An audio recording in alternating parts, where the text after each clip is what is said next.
Now, I'm Jessica Batista with the City of Hardyville. Forecasters predict that the 2025 Atlantic hurricane season will be more active than average. The National Oceanic and Atmospheric Administration is calling for about 10 to 13 storms, 6 to 10 of them being hurricanes. Storms that happen in the Gulf or Atlantic could affect our area. The best way to prepare is starting to prepare in advance. R1 Singleton sat with Chief Joey Rao to discuss storms, evacuation routes, and generally how to prepare. Thanks, Jess. Well, I think being prepared really is the key. Hurricane season is here and actually runs to the end of November. We want to make sure that you are prepared and at home and with your business as well. So I'm joined by Fire Chief Joey Rao, who serves as our Public Information Officer in emergency situations. Thanks for being here. Thank you, Juan. And, now with streaming and social media, all that type of stuff, people can pull this up and watch this whenever they want to at any time. So with that said, let's just start at the beginning and basically kind of give you a timeline. For instance, just say it's a nice sunny day outside, but we are already in the designated hurricane season, which actually started in June. So what should we be doing now? Well, right now we should be doing all of our hurricane prep. Here in the last few weeks, we've noticed a lot of warm temperatures out. So essentially what it's doing is warming up the ocean waters. And right now, as those things come together, as the storms start formulating either in the Gulf or either the coast of Africa, whenever they get closer to us, these things could speed up rapidly. And we're no stranger to inclement weather here in the low country. It seems like every day we get a little bit of a thunderstorm or a downpour or something that kind of transpires, but we need to be prepared. And what I mean by that is we need to make sure we have all of our comfort features. We need to make sure we have all our medications, we have some auxiliary power, we have some things that can help us, food, drinking water, etc. We need to go through that list, and on that list, the top of those things is where to go if we are threatened by a hurricane. And then the next few things are, what are we going to eat if it's a non-evacuation circumstance, if we're here, as well as do we have our medications? Do we have ways to communicate? Do we have things for lighting sources if we lose power? There's just a whole host of things that we need to be ready for. And you basically start this right at the beginning of, I guess, hurricane season. Right. So hurricane season starts at June 1st. It runs to November. But here, because of, again, we have the inclement weather, we have those low country pop-up showers, we can apply those same methods day in and day out because we're no stranger to power outages or some shallow flooding and things. So we need to start prepping before hurricane season. And then when hurricane season gets here, we need to make sure that plan is implemented and ready to go at a moment's notice, because hurricanes, even though they are pre-planned to a certain point because we have a timeline of when they're coming, it can really outpace us if we're not ready. So I'm glad you said that. So let's move on a little bit more on that timeline. Say now there's a named storm out there. I think they start naming them when they become tropical depressions or tropical storms. I'm not sure, but they give them a name at some point in time. Forecasters are watching it, but the track is uncertain, and it's at least a week away. Now what should we be doing? So now, if we are looking at that, they're going to come out with all these spaghetti models. And with technology advancements in the last few years, they can actually narrow that cone of uncertainty. Again, uncertainty is in the name, so there is the possibility that it's not going to be spot on, but there's a good roundabout area that they think will be impacted. If we are located in there, we need to see if kind of the timeline of when it's coming in.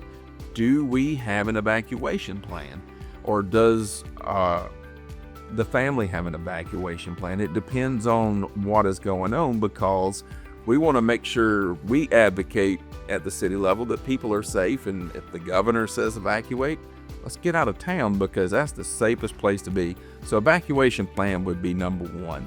Number two, as the progression of the storm gets here, as it may be tropical depression or tropical storm where they don't really advocate for evacuation, we want to make sure that we have our medicine, we have our food, we have those creature comforts, because power could be out for hours, days, whatever it may be. And we want to make sure that we have our vehicle serviced and full of fuel, because where we're located here in the city, if something were to impact our area, the barrier islands and some of those more inland, or more towards the coast, will be coming right through downtown Hardeeville to get on I-95 or 321.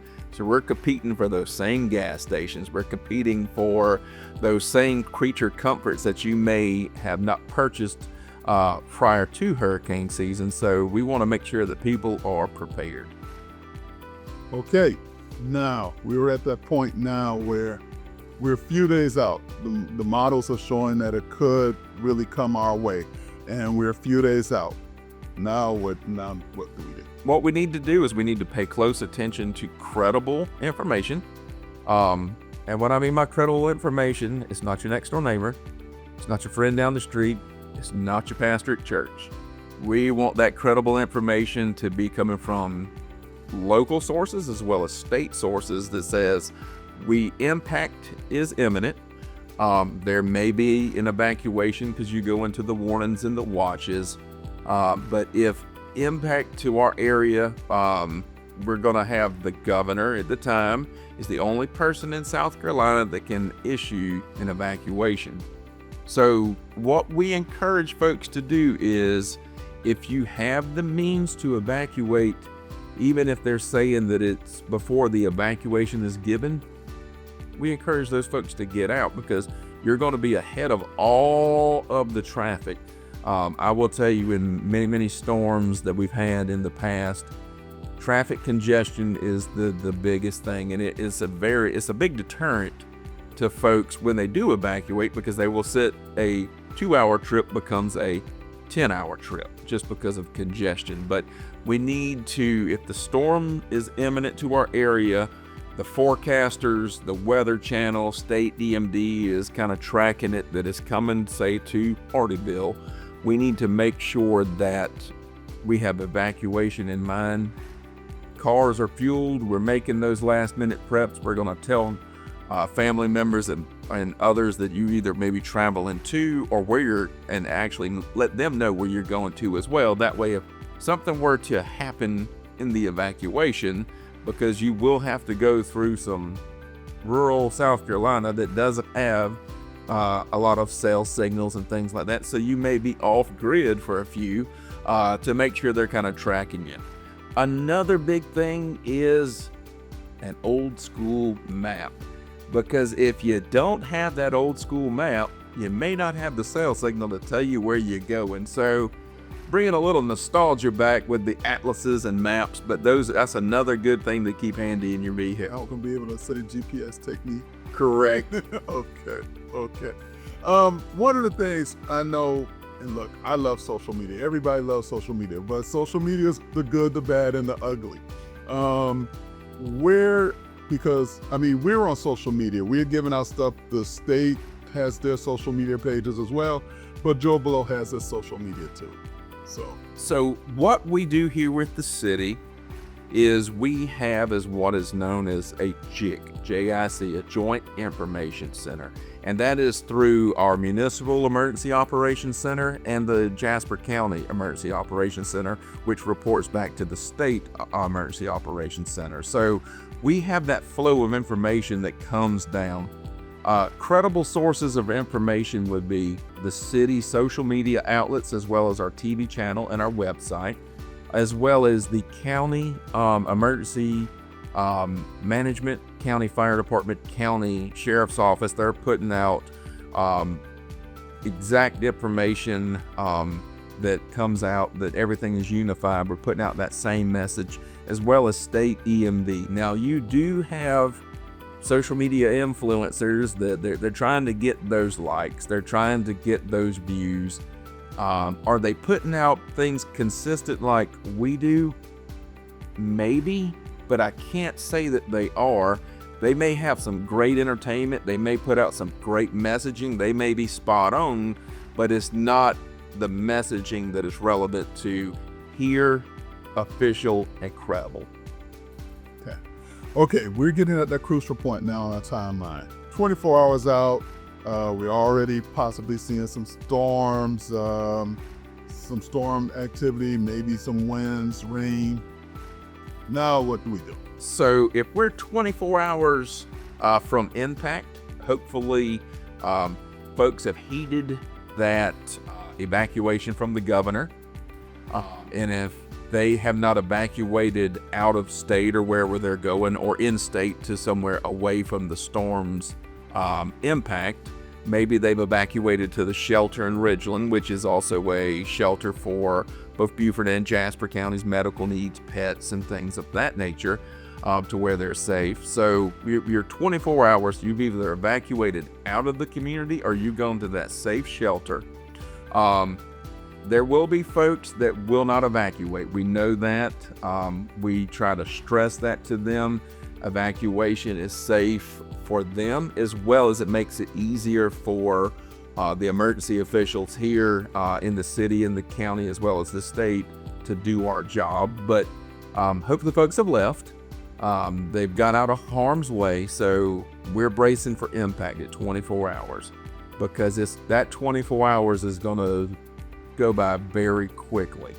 And usually if they're looking at the devastation 24 hours out, we're beginning to feel some of those outer band impacts that are slowly beginning to come in. Right, exactly. And so I know that at this point in time, like you said, people need to realize that you guys have to be in your safety mode as well. I know there's different standards where you guys can't even go out, but up until the point where you can, I know people are nervous about, well, I'm leaving my house. I know our police department goes by through neighborhoods and stuff like that as much as they possibly can. So, So in the event that the storm is going to impact our area will be saturated with public safety officials, police presence, as well as National Guard. Our local police department, they will continue patrolling to make sure that everything is still, they're doing their job, serving and protecting. Now, the one caveat is we will have our state police and others that will be directing folks. This is where you turn. This is the only way you can go. You can't go back to Georgia. You can only take this evacuation route to get out. But they have a heavy presence here as well as our staff that we call back in, our fire and EMS, to make sure that folks are safe. Now, one thing to keep in mind is when the governor declares that evacuation, there are no hospitals typically. The emergency rooms, they shut down. The urgent cares are closed because those folks are moving critical patients around throughout the state. So we're losing some of those other creature comforts that if you have health or medical issues, you may not get those assistance you may need. And those are things that people have to consider. It's definitely, we have those people here, and people, even if we tell them all of those things, there still are going to be people that refuse to evacuate. They've lived through many storms, but again, we will encourage them to do so. It helps us because once the storm is on us, we are restricted. There are certain times when the sustained winds hit 35 and 40 miles an hour, depending on which vehicles. The smaller, lighter vehicles are restricted down at some of the sustained lighter winds, and some of our larger fire apparatus can withstand up to 40 mile an hour sustained winds. But when that happens, and the winds are sustained, we are stopping all response for the safety of our personnel. totally understand. Now, the storm is over. Hopefully we survived. Hopefully the homes have survived. But we're ready to come back. How does that work? So what happens is storm comes. We'll just kind of we'll kind of envision that we'll stay here in downtown Hardeeville. Downtown Hardeeville was impacted. We have a lot of above ground power with power poles and things in our area, where some of our new areas have underground power. So we have trees that have taken down power lines. So you have your emergency crews that will begin to go out to begin clearing. Our public works works in concert with our fire and EMS department to make sure we start clearing roads around where we can navigate, and it's just enough to get emergency vehicles through. We have our power providers and stuff. They're going to be coming through, and they're going to be doing things to assess what is going on, as well as we will have a limited staff of our building department here that's doing what is known as a rapid assessment to kind of see the damage in our area. So we have a lot of things that could be going on. Downtown Hardeeville and certain areas around, they're prone to shallow flooding, so there could be roads that are impassable. You take into account a lot of the debris. You take into account a lot of some of the other safety concerns that are there, because we have to treat standing water as there may not be a road underneath standing water. So we encourage people to turn around and not drown. Power lines on the ground, they're hot at all times. We convey that to even our emergency workers until the power company says these are safe. We still call those hot. So after a storm has passed, there's many, and it's impacted us. There's many hazards that are still out there.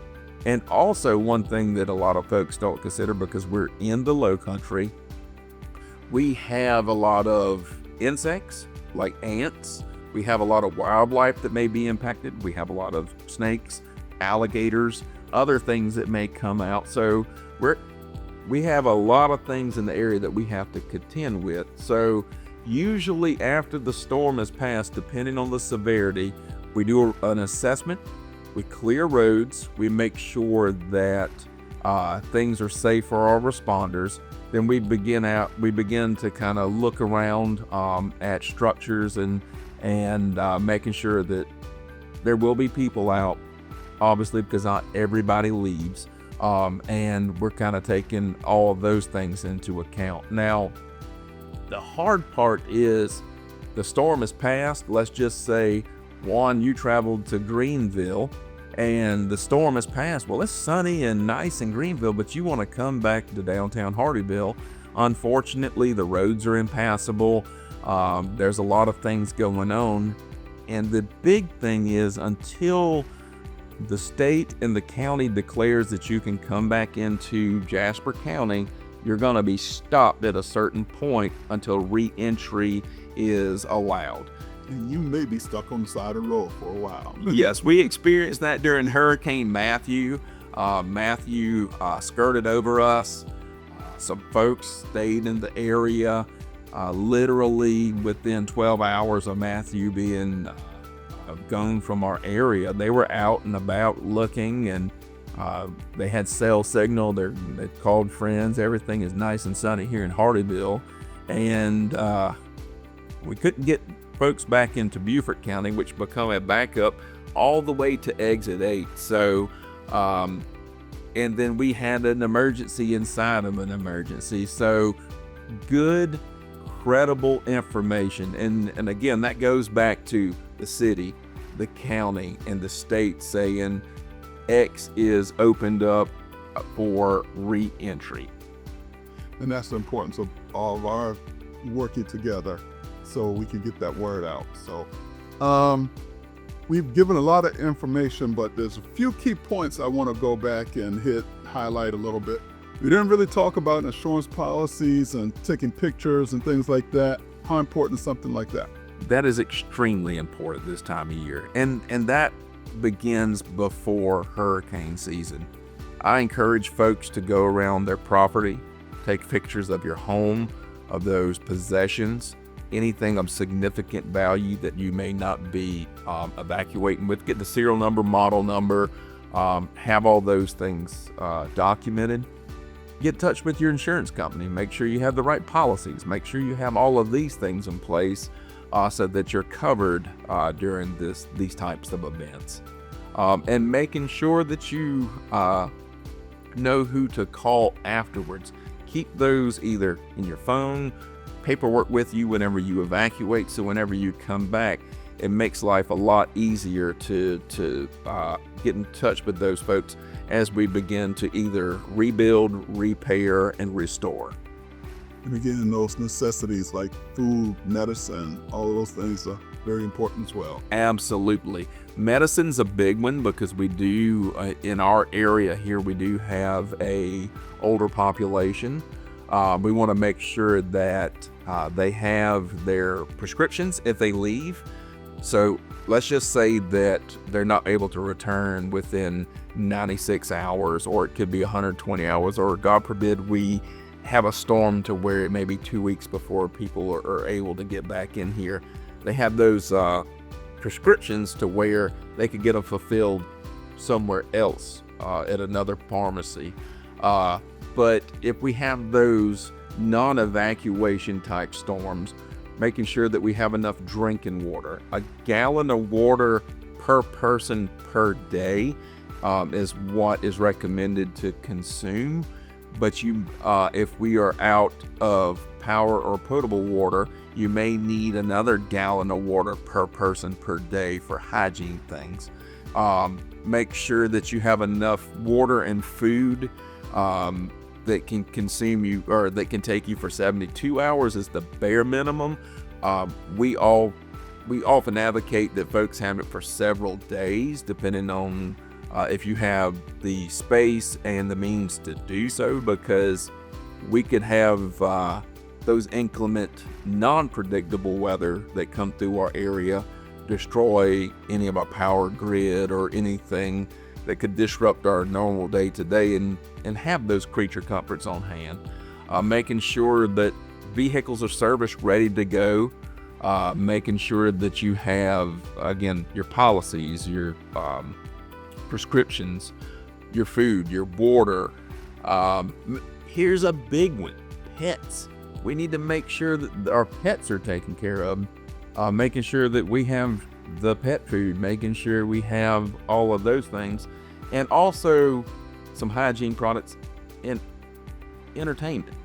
Because here's the thing, boredom will kick in, especially without power. And without power, typically you don't have internet.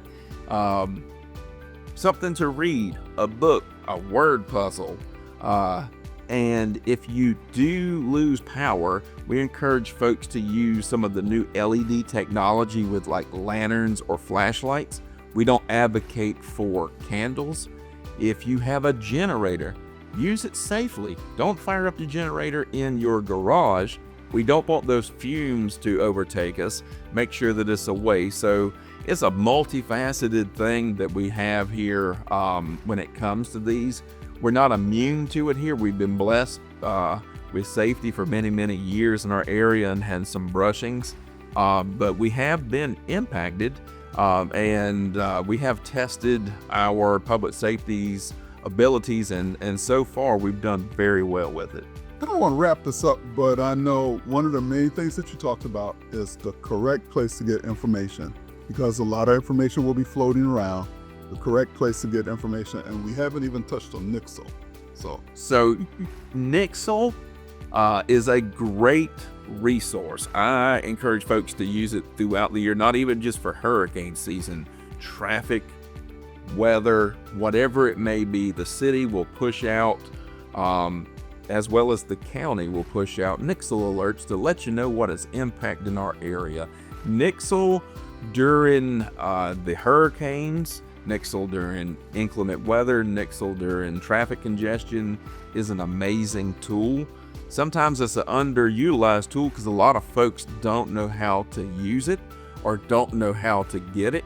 I think you can explain it very well how to get that, Nick. Yeah, it's a couple of ways. We're actually going to put it up on the screen. It's 888-777. You can text to that. and it will send you the information. We also actually have a QR code that will send you to it as well. So really easy to sign up for it. And actually you can just look up, everybody loves Google. You can just go to Google and look it up as well. I think we touched on everything. Is there anything else that you want to? Well, I think we've covered most of it. Again, I think the two most important things is credible information and have a plan in place. And you can start planning way before hurricane season. This year we actually had to contend with a snow season, but those same I hurricane, believe you saying that in Hardyville, but you are absolutely right. those same type of preparations apply to that as well. So we don't see that often, but people were able to use the hurricane plans to assist them with the snow plans. But making sure that we have a plan, making sure that we utilize credible information, and when the governor says to evacuate, please evacuate. It makes our lives much easier. Thank you, Chief Rao. Now, we do have all of this information on our website and social media. And if you are old school like I am and would like to get a printed copy of this, we have those as well. We have the pamphlets out at several locations around town and right here at City Hall. If you wanted to stop by and get a pamphlet, you're more than welcome to do so. Thanks so much for joining me. Thanks so much for joining us. And remember to prepare and stay safe.